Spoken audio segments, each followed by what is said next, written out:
Hello and welcome back to another YouTube video. Hi, I'm Speeder. Okay, um, it has been a bit. I have kind of been on a break from general YouTube video making for the past few weeks. There's been a lot of stuff with like some sickness, Christmas break, obviously. Um, Several other things. I made one Keeper of the Books video that I posted, and I've been posting some Keeper of the Games videos that I had already recorded. But this is the first time that I have filmed a Keeper of the Movies video in several weeks, so I apologize for the wait. I am still currently working on a very time-consuming video, which is ranking every single Avatar: The Last Airbender episode from worst to best. And there's so many episodes in that. There's 61, I believe. I have the ranking part done. I just need to write down all the explanations first, before I can actually make the video itself. And I've done about maybe 5 of the explanations. But even though I remember pretty much everything that happens in all the episodes, because I'm a diehard Avatar: The Last Airbender fan,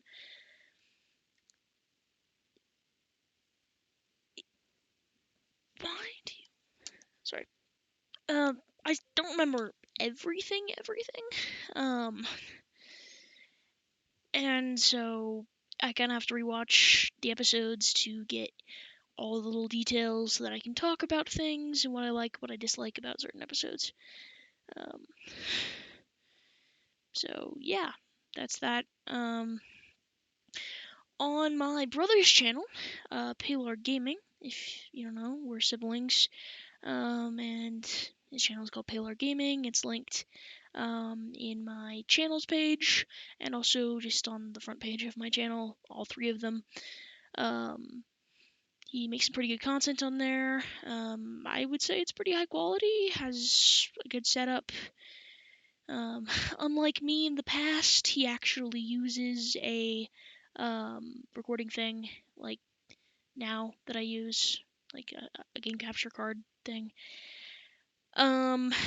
Instead of what I did, which was film the screen of something with a camcorder, which is always such a fantastic idea, and I definitely should have waited till I got a capture card to start the Keeper of the Games channel. So I apologize for that, but yeah. But anyways, on his channel, I don't know when it will come out. I still need to film kind of a myself intro, like for my channel. So we are doing a collab for a game called It Takes Two. We haven't finished it yet, but we've recorded a decent chunk. And so I don't know when he's gonna release those. I still need to send him in some footage of a little recording. And so yeah, we're doing a collab. That's pretty much the only other thing I've done for YouTube, which is part of my excuse for why I was on a break, is that I filmed several videos with my brother over at his apartment. But yeah, that's that. And now I apologize for the long intro. Let's just get into it. So for today's video, I will be making a review of, if you haven't seen the title, of the Dragon Prince Season 2, Episode 7, which is called Fire and Fury. Cool.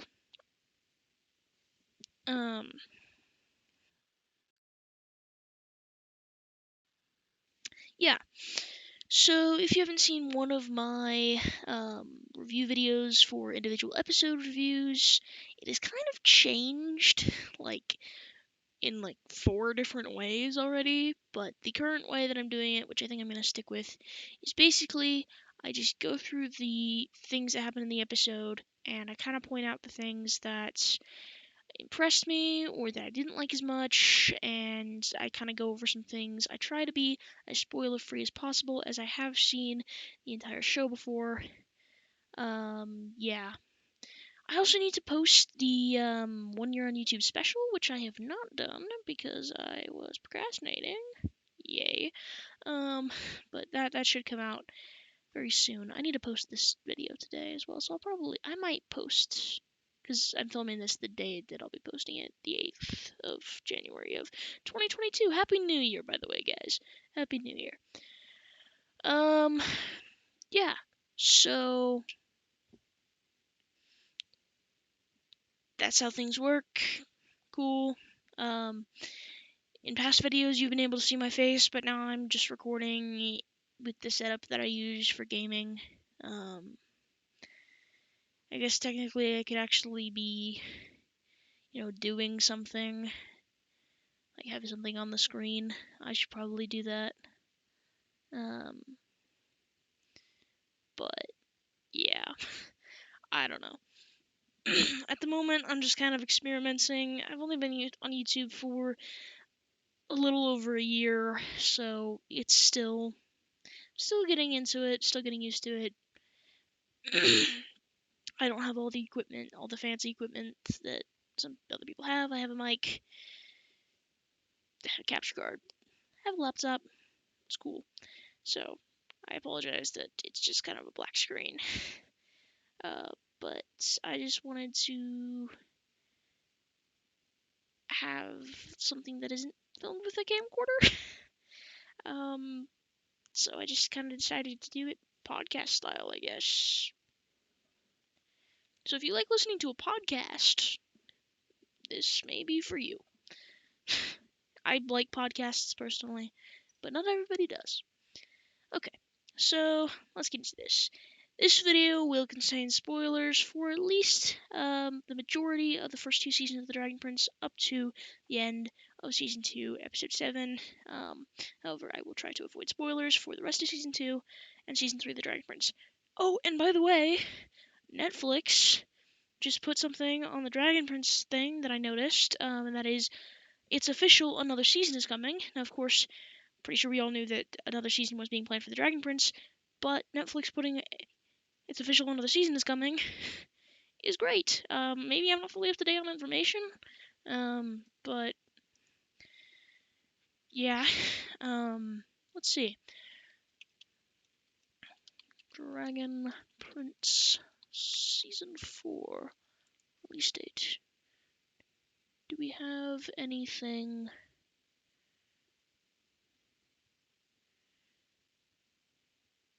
Yeah, okay.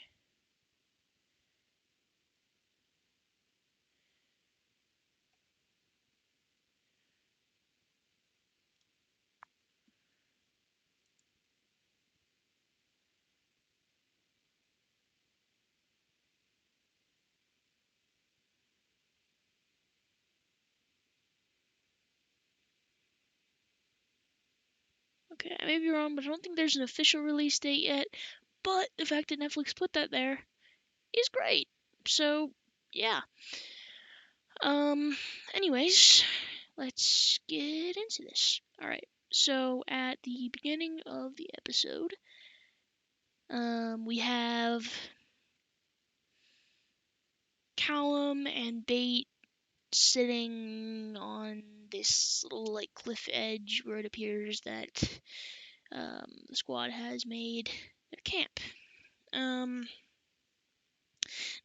was reading one of the descriptions on Netflix for one of the episodes, and it calls it Team Zim. Is that accurate? Are they called Team Zim? Because I just call them the Squad, because I don't really know what to call them. Like in Avatar: The Last Airbender, it's Team Avatar. Same with Legend of Korra, it's Team Avatar, right? But is it Team Zim? Because that is what Netflix seems to be calling it. But is that accurate? Because I don't know. I don't think they've ever called themselves Team Zim, unless I'm wrong. But please correct me if I'm wrong. I either am very in the dark or Netflix is wrong. I don't know. But yeah. So yeah, Callum is kind of messing around with the cube, which either in the last episode or the episode before that, it was revealed to be called I think, the Key of Erebos. Or is it the other way around? Erebos' key. I think it's the Key of Erebos or something like that. But it's supposed to be important according to Callum's dad. Or stepdad. Whatever. King Harrow. According to King Harrow. In the letter that Callum read from him the other day. Well, sorry, in the other episode. I guess it was also technically the other day in the show itself. But yeah, it's apparently important, and it glows on one of the primal sources symbols when someone who understands that particular arcanum and can use magic from that primal source, it kind of lights up. So for Rayla, the moon symbol lights up because she is a moon shadow elf. She is connected to the moon arcanum, and was born with an understanding of it, which, as far as we know at this point, that is the only way to be able to do primal magic. Whereas Bates, I think he's connected to the sun primal source. I may be wrong there, but I'm pretty sure he's sun. So the sun symbol lights up, and because he was born with the understanding of the sun arcanum, I believe. I may be wrong there though. And obviously Zim, being a storm dragon, he is connected to the sky arcanum, which is the arcanum that Callum wants to figure out as a human, which is said to be impossible. So yeah, that's that. Anyways, so he's messing around with the cube, and Rayla comes over, and they kind of have a conversation. And okay, so there's this thing. I don't know exactly what it is, because I have never really been, until like a few years ago, other than like Avatar: The Last Airbender and Legend of Korra and Merlin, I never really got into TV because I didn't have Netflix or any other streaming services. And I knew I'd been to movie theaters. I hadn't seen Marvel until like last year and the year before that, 2020, 2020 and 2021. By the way, Spider-Man No Way Home was phenomenal. Y'all should go watch it. Don't watch the trailer though. I swear. I'm very much avoiding trailers for Multiverse of Madness because I got freaking No Way Home spoiled and I didn't want it to be. But it was so good, even with me getting it spoiled for me. And if you haven't seen it yet, you need to see it because it was so good. And I am very excited to do a review on that in the future, during my Marvel reviews. Which one? I haven't done one of those in a while. The last one I did was Guardians of the Galaxy, I think. Oh yeah, I'm on Age of Ultron. That's why I haven't done one in a while. I don't want to rewatch Age of Ultron. I rewatched it. Like, the first time I watched Age of Ultron, I thought, wow, this was really good. The second time I watched it, this has some holes. Third time I watched it was with my sister because she wanted to watch it for the first time, and I was like, wow, this does not even compare to the first one. When I did the review of it, or when I did a review of the Avengers, I was like, this is my least favorite Avengers movie. But this was before I rewatched Age of Ultron for the third time. I'm like, wow, okay, the Avengers was so much better. So I fully take back that statement. Age of Ultron is my least favorite Avengers movie, as I'm pretty sure is pretty popular to say that one is your least favorite of the 4 Avenger movies. Um, it was, yeah, there were so many. I love Ultron as a villain, and there are several other things about the film that I love, but I know a lot of people don't like Ultron as a villain and they think he's like too snarky or something like that, which I very much disagree with. He's snarky, but I like that. But I think there are some other issues with Age of Ultron that I'm not going to get into right now because this isn't a Marvel video. Yeah, That's why I haven't done that, because I don't want to rewatch that movie for the fourth freaking time. Oh my gosh.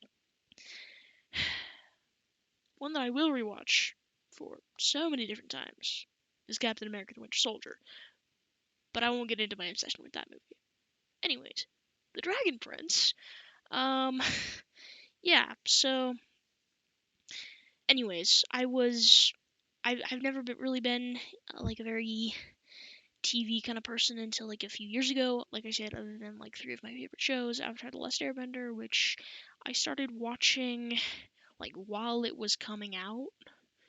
I was not gonna say how young I was, but I was decently young. But I watched it, most of it, while it was airing, and I've been obsessed with the show pretty much my entire life, other than the parts of my life when I hadn't seen it. Anyways, yeah, so I've been obsessed with that show for many years, and Legend of Korra I watched a few years after, like pretty much just after it was airing. I didn't watch Korra when it was airing, but I watched it soon after it finished airing. And also obsessed with that. I know it gets a lot of hate from people, but yeah, and I've seen The Adventures of Merlin more times than I care to count, just like I've read Harry Potter more times than I've cared to count. Actually, I have cared to count. I've read it 8 times, but, I haven't counted how many times I've seen Merlin, because it was at my public library, and I would check out like all 5 sets of the DVDs and just stick them in my DVD player, and I memorized like every single episode, and I still have them memorized. And now that I have Netflix, I rewatch them all the freaking time. Merlin is probably my favorite live action TV show. And Avatar: The Last Airbender is my favorite animated TV show, kind of tied with Arcane, which I watched recently, and that was also phenomenal. Definite recommend. You should watch Arcane. It's fantastic. Yes. I'm not gonna say anything more on that, but except for the fact that I literally watched the entire thing in one day. Don't play League of Legends, which I haven't played, but I've heard many bad things about it.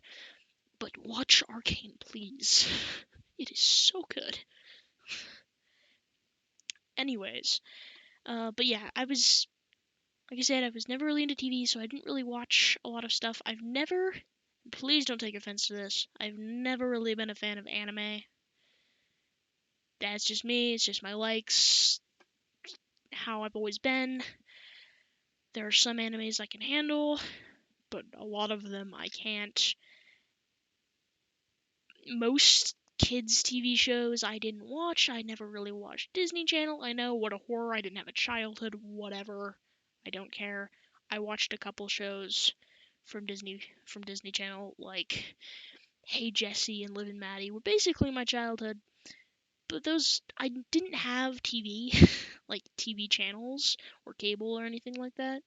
I mostly just watched DVDs, so I haven't really seen a lot of the old ones, and I've kind of watched them more recently.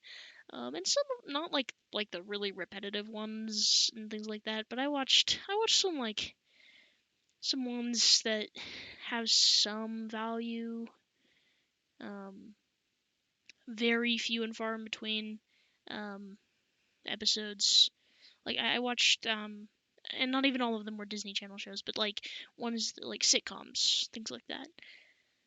Like not super recently, but it was a few years ago. I watched Girl Meets World, I guess, and Boy Meets World. I watched those two when I was like, I'm not gonna say the age, but it was like 6 years ago.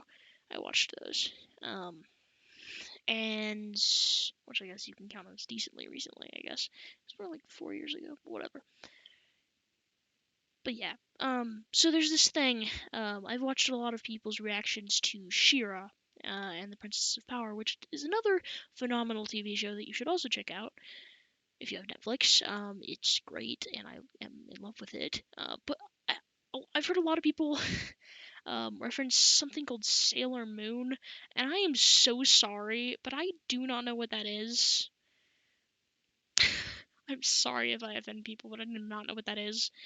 But it seems like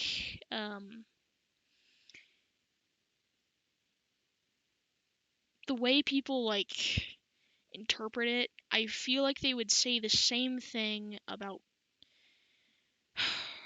And this is really hard to say because I haven't seen whatever this is, or I haven't experienced whatever this is. This thing that people keep referencing. I assume it's a TV show, maybe an anime. I don't know. Yeah, but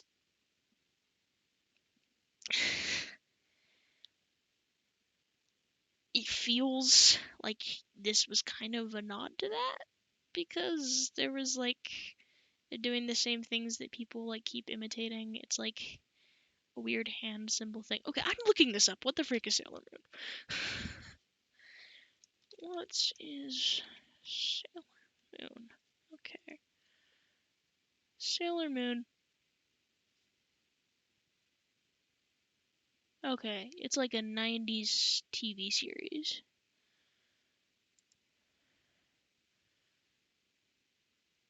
Yeah, they're doing the same hand signal that people seem to reference. So I feel like this scene that comes up next in this episode of The Dragon Prince is kind of a nod to this. This looks really weird. I don't know. I'm judging a book by its cover. I know. I'm sorry. Um, okay, yeah, it looks like an anime. I'm pretty sure this is an anime. So I probably will never watch it. Oh dear. I'm gonna stop scrolling. Okay. Anyways, so yeah, Rayla does this like. Callum asks Rayla what she kind of feels when she uses her moon magic. And she's like, I just look into the face of the full moon. There's like this energy that flows within me, and it's like a shing, boom, moon magic, and something like that. I don't have the quote memorized, but it's great. Um, and just the way it happened, it kind of felt like it was either a stereotype or a reference, and I've heard that reference so many times. And so I feel like it was kind of a reference to something like that.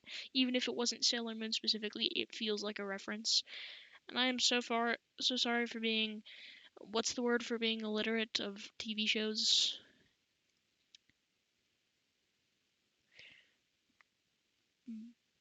TV illiterate. I'm just gonna call it that. I don't have a fancy name. Uh, um, yeah.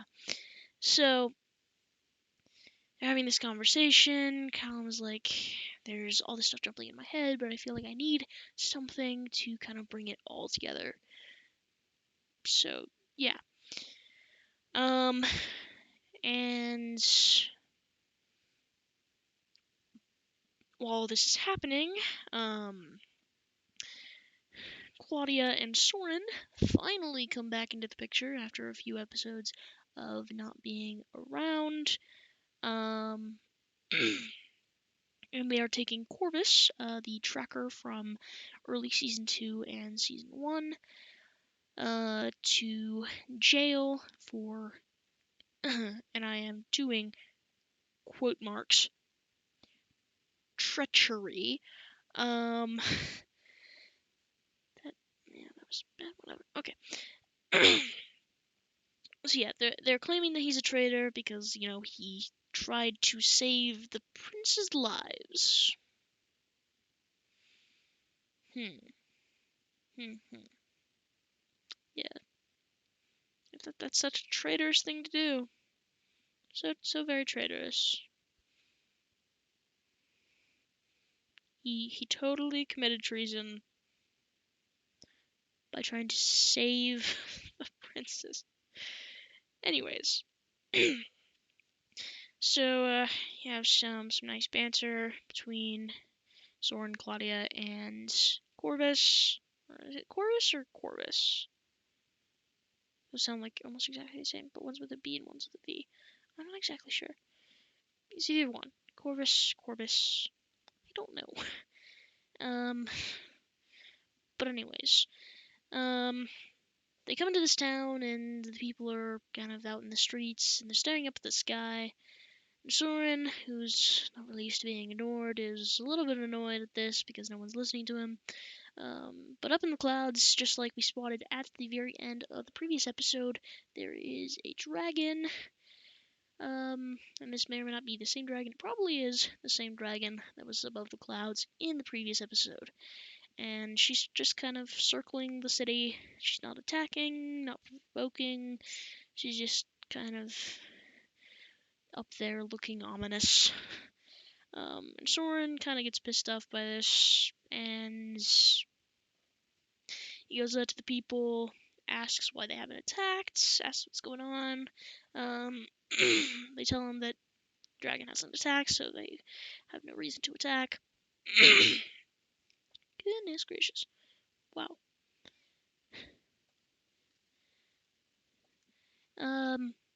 Maybe skip forward about maybe 15 seconds.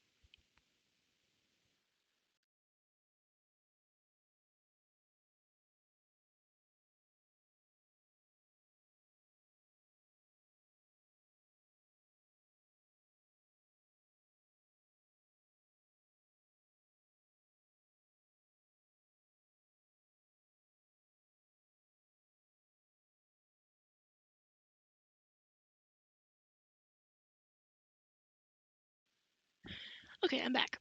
Sorry about that. Water was needed. Yeah, so Soren takes commands, and of course, being his kind of idiotic self, he, not to be rude, is, I don't think anyone's really an idiot. That's kind of a harsh word. Idiot. Well, I consider everybody to be smart in their own way. Yeah. But this was to be called an idiotic thing. I'm not saying that he's an idiot. I'm saying that this was an idiotic decision. But anyways, he decides that he's just going to go fire on the dragon. When the dragon has done them no harm. She's just circling. And so, basically, he goes up onto the ballista. He goes up into this tower, arms the ballistas, and starts firing on the dragon. And obviously, this dragon gets angry of this because what would you do if someone started shooting arrows at you without your consent? I would certainly be getting very angry and trying to take away the bow, and that's exactly what she does. She burns the ballistas, essentially taking away the bow, right? If someone punches me in the face, I'm not just going to sit there. I'm going to grab their arm. I'm going to tell them to stop. I might push them away, and if they continue, I might hit them back. They provoked me. What else am I supposed to do except for stand there, or maybe I could run the other way. But if I'm backed against a wall, what am I supposed to do? Right? I would be angry if someone did that to me. Wouldn't you?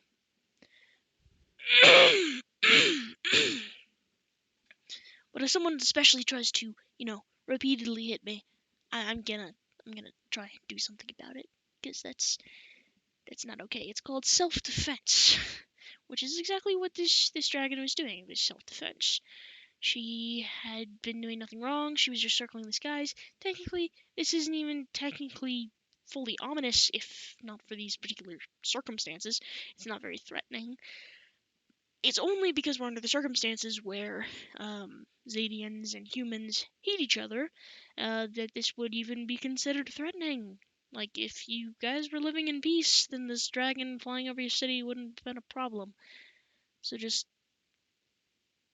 leave her alone. She'll leave you alone. She'll keep circling the city, but leave her alone.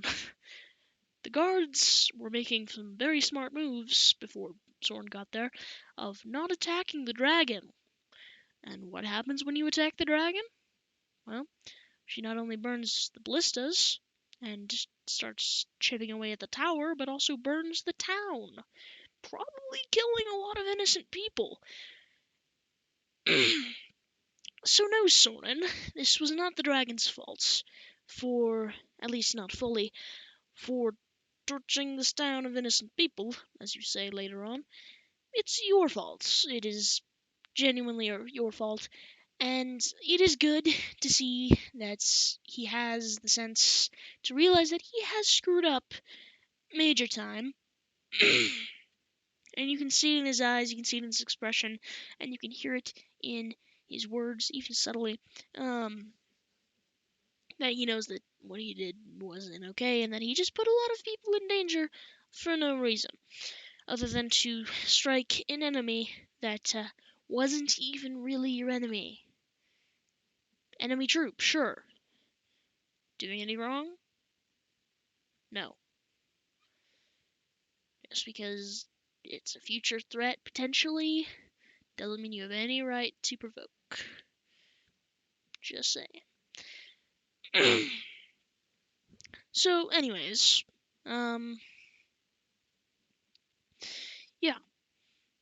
So you can see this moment where it's raining, and you can see Soren's face, and you can see his regret, and he says, "Wow, I've really screwed up this time."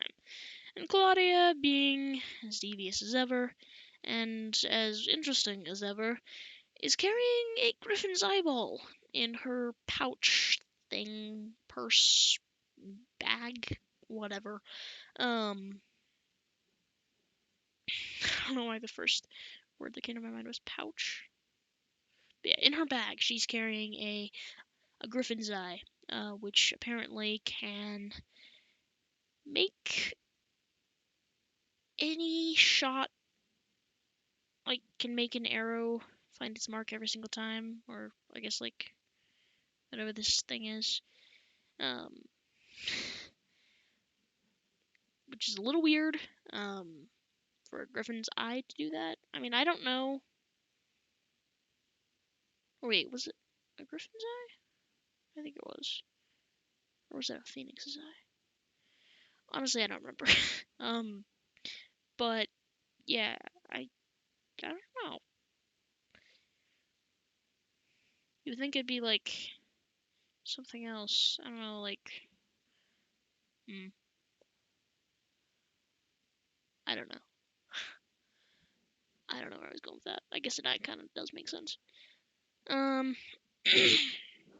anyway, she has an eyeball in her bag, and she uses it to enchant this bolt, and they shoot it at the dragon, and she obviously gets hit because the spell was in fact successful.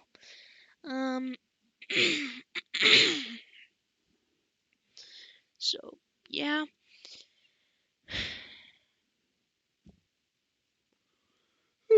Wow, okay.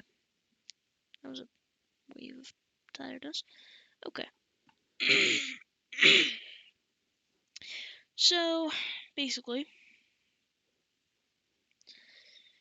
Callum and Rayla and Ezrin all see what's going on from their little cliffside camp. Which, it seems like they really like to camp on cliffsides, because this is the second time this has happened. They're either camping by a river or on a cliff. It seems like they hid out in a cave. They lived on a caldera, and now they're literally on a cliffside. So they seem to really like cliffs, just like Team Avatar liked clearings very much. But yeah, okay. Just camp on the side of a cliff when you have a baby dragon who can't fly. Yeah. Hope he doesn't sleepwalk. At least last time was semi-okay because, they were getting shelter from a storm, and which shelter is a very good thing, and it's something that you need. However, when they were in the cave, Zim was still an egg, but now he's like a fully grown dragon. So if someone's not looking at him in his sleep, and they're not close enough to him, that he can just kind of run off in his sleep. Like, if he's a sleepwalking dragon, he can literally walk off a cliff and die. Oh no, mission failed. I don't know. Maybe I'm just being an idiot, but that just seems interesting to me. Like, an interesting decision that's Team Zim has made. Why are there random chocolate chips on my desk? That is weird. I do not understand how these things get here. Okay.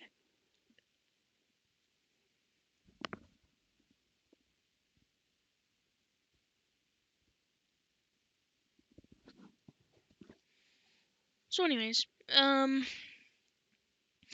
yeah, so obviously the dragon is hit, she goes down, and they all rush down to find her. And when they do find her,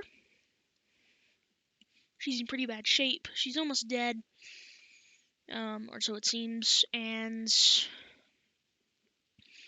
obviously she has a bolt sticking out from under her wing, which isn't a great situation to be in. So they help her out, they remove the bolts, and super nice. Ezran is especially kind and understanding, obviously since he can talk to animals, so he should be able to communicate with this dragon. And here's one thing that kind of confuses me. The Dragon King has been... So, how? Okay. Apparently, my... That's a weird noise. What is that? My house has decided to start going all wacko. It was a weird noise. Okay. Okay.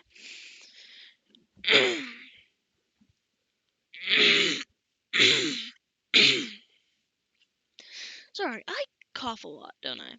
Yeah, I do. I apologize for that. I probably need to edit these videos. Probably. Okay, I've been going for 30 minutes and I've barely gotten into this. Okay, well, actually, almost 40 minutes. It's fun. Okay. Anyways, back on track.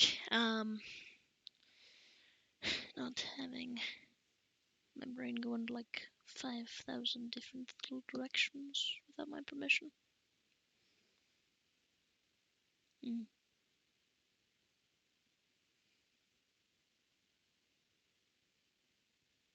Okay, so yeah, they find the dragon. Obviously, Ezran can talk to animals, so he's especially understanding to the creature.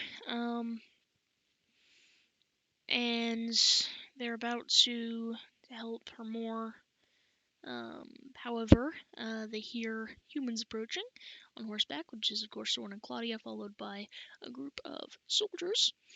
And so they go, they hide in trees.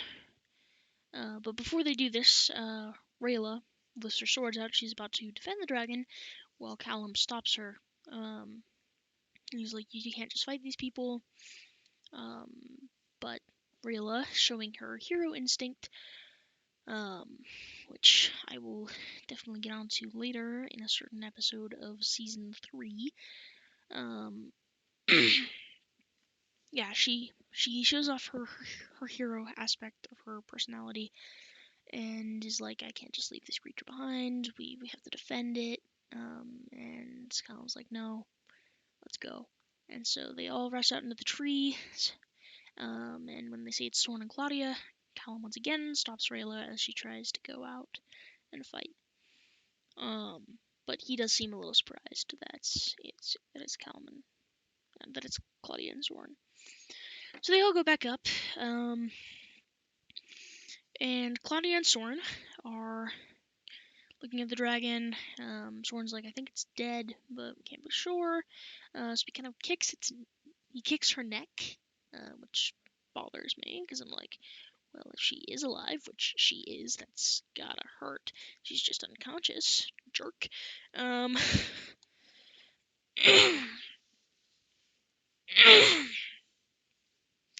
But anyways, obviously his treatment towards Zadians and Zadian creatures is a product of how he was raised. But even still, it's kind of cruel. So, since he can't be sure, oh, that's weird. He decides to chain down Dragon, and Claudia is like, "Wow, there's a lot of value to this dragon. We should take all of its parts and use them for dark magic." And yeah, there's so many things wrong with that. But I'm not even gonna get into that right now, since this has already been going on for quite a while. Since I spent so much time talking about that one reference to something that might not even be a reference. Wow, the tangents that I tend to go on here. I think last time it was. I don't even remember what last time's tangent was. That was weeks ago. I probably couldn't remember if it was days ago.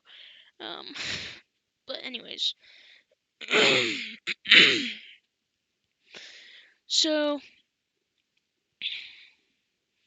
Claudia's like, we're gonna move it in pieces, and maybe their dad won't be mad at them if they come home with a full-size dragon instead of the Dragon Prince, who is alive.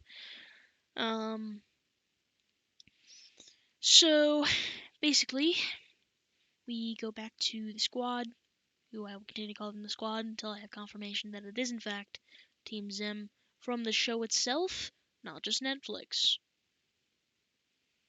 I would like in-show confirmation, please. Even in Avatar, we had that one episode in season 2. It was, I believe, the drill, where Sokka's like, we really need to make a name for ourselves. Is it the drill, or is it a later episode? It could be. It's not City of Walls and Secrets. It could technically be the Earth King, but I'm not sure. It's somewhere in season 2, when they're on the wall, and Sokka's like, we should really call ourselves Team Avatar. No, he's like, yeah, go Team Avatar. And they're like, we're not calling ourselves that. And he's like, well, what are we supposed to call ourselves then? It's like the Boomerang Squad or something, because it's Boomerang, which I find interesting because Aang is over 100 years old. Anyways, my bad pun is over. So, yeah, I will continue to call them the squad. So, Callum and Rayla are back up there, and Rayla is sad that she wants to go back down there. She's kind of angry actually, and Callum tries to tell her that they were doing everything they can, that the number one priority is to save Zim. Oh, sorry, is to bring Zim back to his mother. And Rayla still isn't having this, and she's like, it still feels like the right thing to do. I need to do something. And then Callum goes on this whole thing about how he knows that this is technically the right thing to do, but he doesn't see how he can help because he has to him nothing because he lost his magic when he broke the Primal Stone.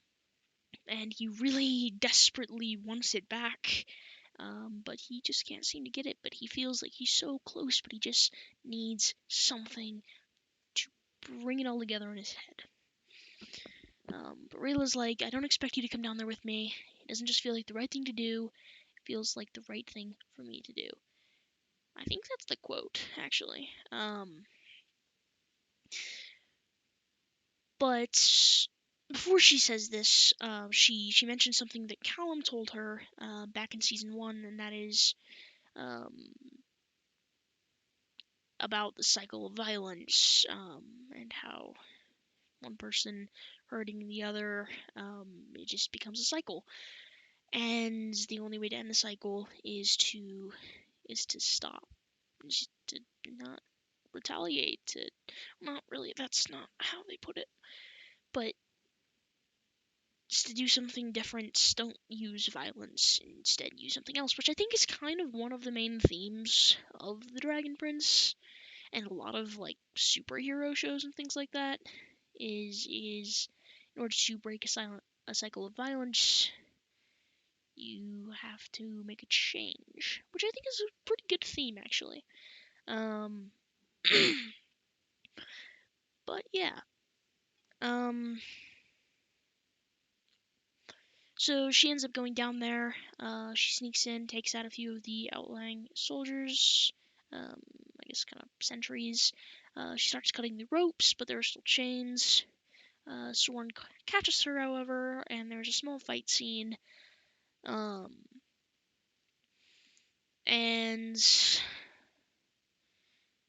well, she's not losing the fight, but she has no way to get the chains off of the dragon. And then we go back to Callum and Ezran and Zim and Bait. And Callum is drawing, and he's super frustrated. And you can see he's actually drawing Rayla, which I think is cool. If you guys don't know, I am a shipper of Callum and Rayla. I will not say whether that happens or not, but I am a very big shipper of those two. So, yeah.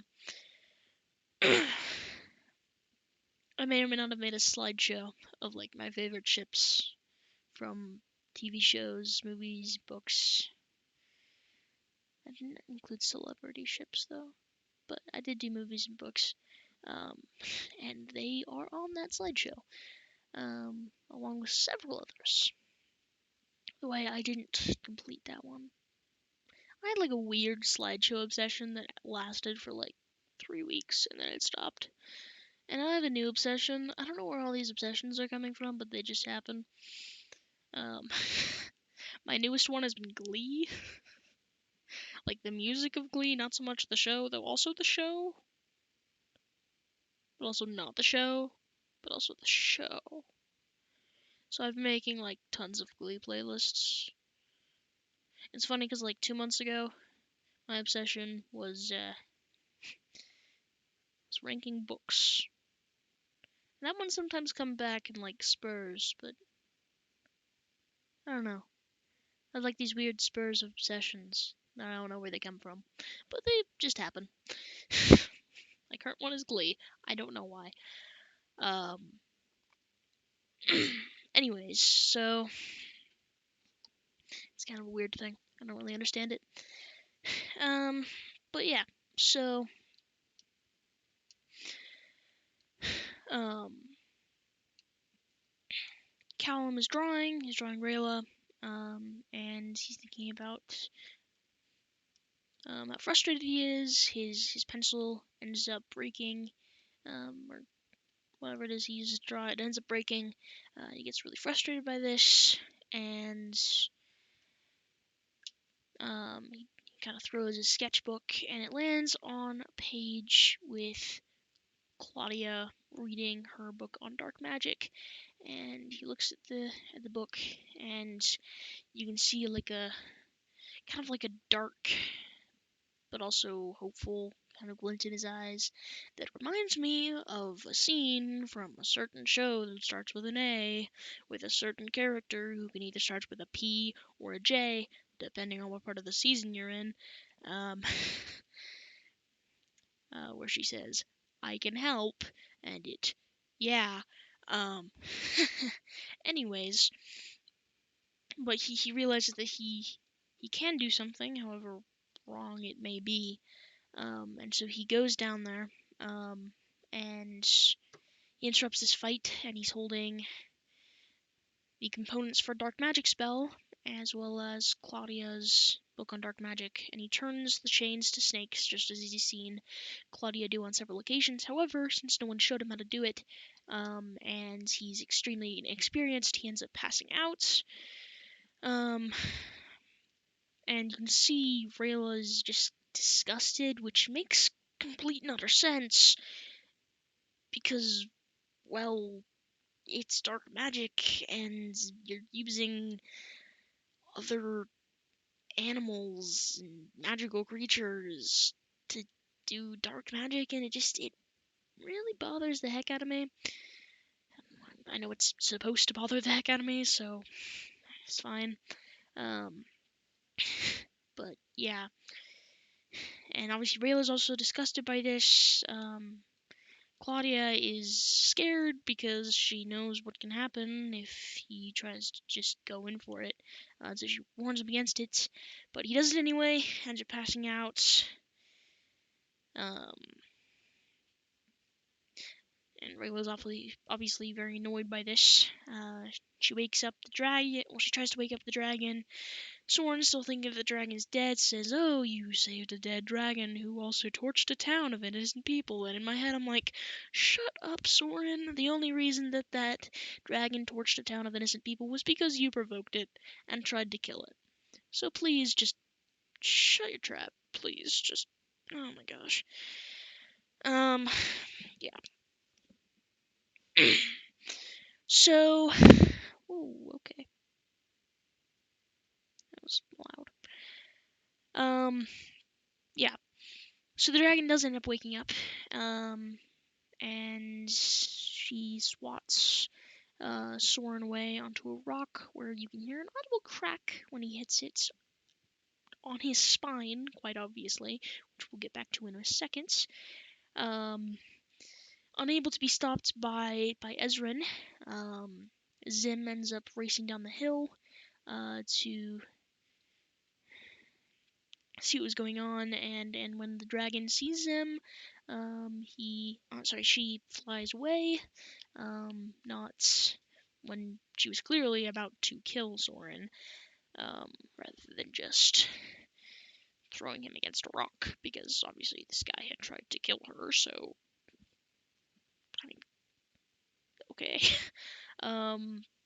Yeah.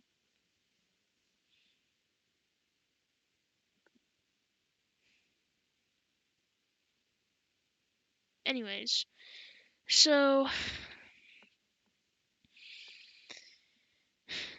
yeah. Rayla picks up Callum, and, Claudia is about to, take Zim again, try to take Zim. However, Soren calls out, and she ends up choosing her own brother over Dragon, which is good. Always be protected by your siblings. I love Soren and Claudia's banter, like sibling rivalry and stuff through this episode. It really reminds me. I have siblings, 6 of them, and they're all great. And it kind of reminds me of me and my siblings, except just like only the banter moments, not so much the unhealthy father relationship thing, and not the unhealthy parts, more the healthy parts of their relationship and the sibling rivalry. It just kind of reminds me of me and my siblings, because there's plenty of sibling rivalry, especially when a game of Mario Kart is involved. But yeah, I just like that part of the episode. And also Claudia helping Soren is also great. But he says that he can't move. And then at the very end of the episode, and this may have actually started earlier, but Viren, we cut to Viren. He comes into the city of Katalis in disgrace after a failure at the summit of the Pantsarchy in the previous 2 episodes.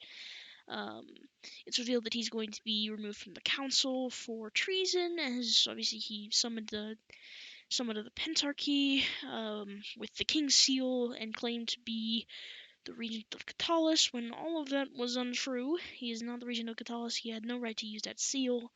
And many of the things he said early on in that meeting were either half-truths or lies. So, yeah.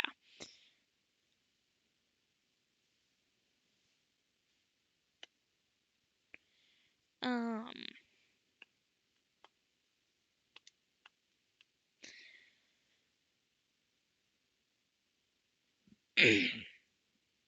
so, yeah, he's in defeat. He goes down to the basement. We get, after forever, a nice glimpse of Commander Gren still being his cheerful self. And he should really change his name to Grin rather than Gren. And Viren goes back into the room with the mirror, and he ends up completing the ritual, which allows him to be able to hear the elf on the other side of the mirror. And the last words of the episode are this other guy speaking to Viren. How may I serve you? Very ominous end to the episode. High potential for new villain in this elf on the other side of the mirror. And a lot of things went on. Callum using dark magic and passing out. That's gotta have a consequence.